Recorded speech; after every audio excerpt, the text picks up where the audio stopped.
시카고 방세 시간입니다. 신라 제47대 현안왕 시대 때입니다. 왕신뢰의 권력 투쟁으로 죽음이 직전에 한 왕자를 유모가 구합니다. 그래서 멀리 도망을 갑니다. 그런데 불행하게도 왕후가 창밖으로 아이를 던질 때 유모가 잘못해서 손가락이 눈에 찔립니다. 그래서 결국 아이는 애꾸가 되지요. 유모는 왕자를 멀리 떨어진 왕궁에서 떨어진 외딴 곳에 숨어서 양육하게 됩니다. 사람들로부터 멸시를 당하고 천시를 당하고 손가락질 당하고 거기다가 애꾸니까 놀림을 당하기까지 합니다. 참으로 기구한 삶이었지요. 이 아이가 10살 때쯤 유모는 아이 앞에 무릎을 꿇고 고백합니다. 저는 애미가 아닙니다. 유모입니다. 당신은 신라 왕의 왕자입니다. 소녀는 출생의 비밀을 듣고 철부지심 원수를 갚기 위해서 준비하지요. 나라를 세웁니다. 그 나라 이름이 나중에 후고구려라. 그리고 이 아이의 이름이 궁예입니다. 한국 역사에 이런 기막한 일들이 한두 개겠습니까? 많은 일들이 납니다. 권력에 무심합니다. 잘못되면 왕가의 시족을 되었다는 것 때문에 생명이 부지간에 없어질 수 있고, 이것 때문에 부자지간에도 형제지간에도 권력 앞에서 원수가 됩니다. 인간의 비극이고 죄인된 인간의 비극이기도 합니다. 여러분, 성경에도 이와 비슷한 이야기가 나옵니다. 이스라엘 초대 왕이 사울 왕 아닙니까? 그는 사위면서 군대 장관이 되는 다윗을 없애기 위해서 온 국력을 다 소모합니다. 모든 에너지를 여기에 쏟았단 말이죠.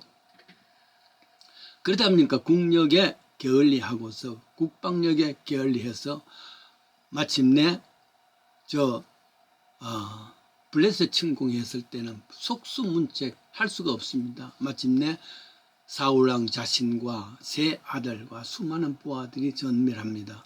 전장에서 전멸합니다. 그때 사울의 왕의 아들인 요나단이 아이가 있었는데, 요나단은 사실은 다윗과는 절친 친구입니다. 요나단이 전쟁 중에 죽자 그의 아들 무비보셋이라는 게 있습니다. 5살 때인데 유모가 전투 중에 아이를 안고 도망을 갑니다. 그런데 그만 잘못 던져져서 이 아들은 두 발을 못 쓰게 다치게 되죠. 쩔뚝발이가 됩니다. 그래서 저 황무지란 이름의 로드발이라는 곳에서 유모와 함께 숨어 지냅니다. 후에 2대 왕이 되는 다윗이 혹시나 다윗이 다 블레셋을 물리치고 난 뒤에 나라가 평안이 되지자 혹시나 잠시 잊고 있었던 요나단 친구 사울 왕의 아들이죠. 그 아들의 친구 요나단을 기억하면서 그 후예들이 어디에 살고 있을까 생각해 봅니다. 그래서 아직도 남은 자가 있는가? There anyone still left of the house of the Saul? 사울 가정에 혹시 남은 자가 있느냐 찾아봅니다.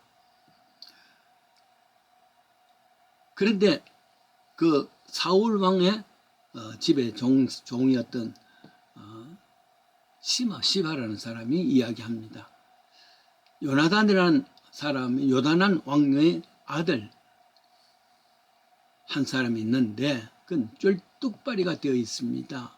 그리하여 십참하게 숨어 살고 있습니다. 이름이 무비보셋입니다. 왕은 2대 왕 다윗 왕은 데려오라 합니다. 그래서 숨어있는 그 황무지 로드발에 군사들을 보내서 무비보셋을 찾아옵니다. 얼마나 놀랐을까? 이제 끝이구나 생각했겠죠. 보통 제2대 왕은 1대 왕의 후손들이 있다면 무조건 없애는 것 아니겠습니까? 나중에 무슨 후환이 없도록 말이죠. 떨리는 마음으로 찾아왔습니다. 다윗 앞에 무릎을 꿇었습니다. 다윗이 말합니다. 무서워 말라. 내가 반드시 네 아버지 요나단과의 약속을 지킬 것이다. 내게 은총을 베풀 것이다.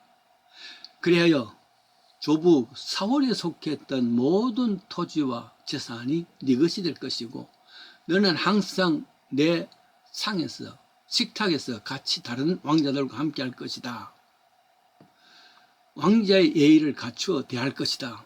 놀라운 반전이죠. 죽음으로 기다렸는데 이제 끝이라 생각했는데 이런 은혜를 주었습니다.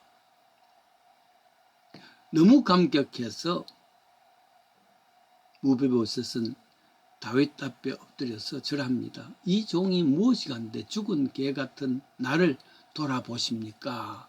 기가 막힌 인생 역전 드라마지요. 이때에 그 대단한 저 광야 황무지 로드발에 살던 사람이 왕궁에 참 자는 겁니다. 왕궁 자기 방에서 왕자의 대우를 받으며 이제 굉장한 침대에 누워서 아침에 일어날 때마다 무슨 말을 할 수 있을까? 이 모든 것 하나님의 은혜입니다. 그래요. 신앙생활에서 은혜라는 개념 하나만 확실히 알아도 그 붙잡아도 모든 기독교 신앙을 이해하는 것이 됩니다. 참 은혜란 것은 받을 자격이 전혀 없는데 주신 선물입니다. 다윗으로부터 바로 이 사람이 받았던 그 은혜가 전혀 받을 자격이 있고 도리어 죽음을 당할 것이라 생각했는데 반전으로 모든 은혜를 회복했단 말이죠. 그랬으니까 오직 한 가지, 이건 다 하나님 은혜입니다. 그걸 기억하는 것이죠.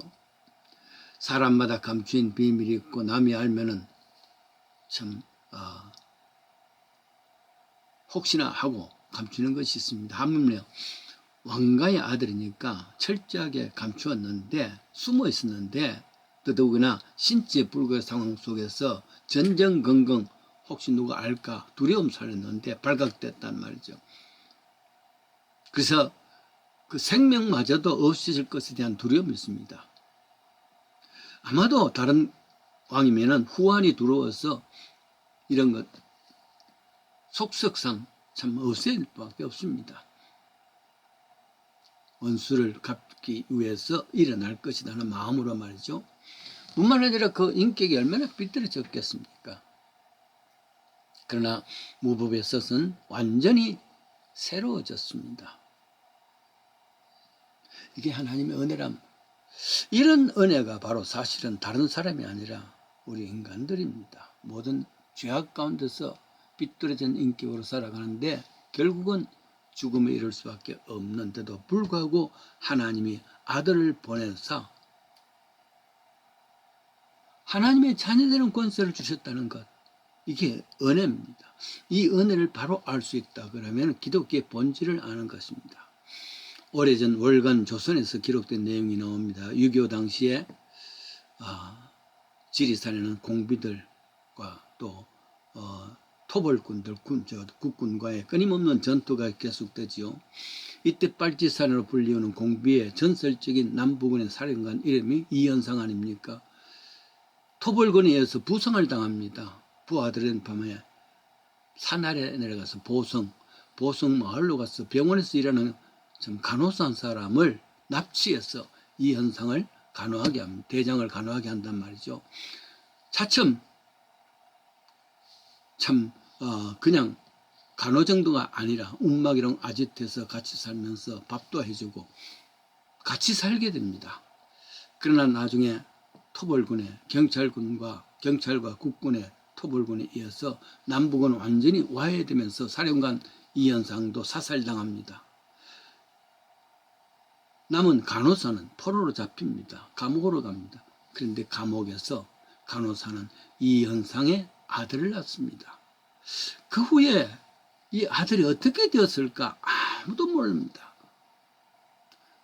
아무도 모르게 45년간 지났습니다. 45년이 지났는 2000년도쯤 되죠. 월간조선에서 45살 된 이 이현상의 아들, 간호사의 아들을 찾습니다. 이름을 밝히지 아니하고 얼굴을 밝히지 아니하고 그러면은 좀 조건부로서 월간조선과 인터뷰한 기사가 나옵니다. 얼마나 기막힌 한과 아픔과 눈물을 가졌을까. 45년을 자기를 부정하고 자기 이름을 부정하고 기막힌 삶을 살았을 건 아니겠습니까? 무보셋은 절망 가운데 다윗의 은혜로 인해서 왕자는 신분으로 회복합니다. 식사할 때는 다윗이 식탁 중심에 앉고 오른쪽은 장자 암논 그 다음이 솔로몬이 앉습니다. 그 다음 자리에 무비보셋이 앉는단 말이죠. 그리고 다른 어린 왕자들이 앉게 됩니다. 그것만이 아니죠. 자기에게 해당되었던 모든 것이 다시 자기에게 돌아왔습니다. 완전히 회복이 되어졌죠. 이게 다윗의 은혜입니다. 믿는 자가 바로 이런 것 아니겠습니까? 이 종이 무엇이 간데 왕께서 죽은 개 같은 나를 살피시나이까. 믿는 자의 삶이 회복은 죽음의 골짜기, 멸망의 골짜기에 낙인 찍힌 인간이 복음을 통해서 구원받는 이야기입니다. 에베소서 2장 1절이죠. 너의 허물과 죄로 죽었던 너희를 살리셨도다. 하나님께서 자녀된 신분으로 회복해 주셨단 말이죠. 누구든지 그를 믿는 자는 하나님의 자녀가 되는 권세를 주셨다. 이 은혜를 바로 알고 바로 믿기를 바랍니다.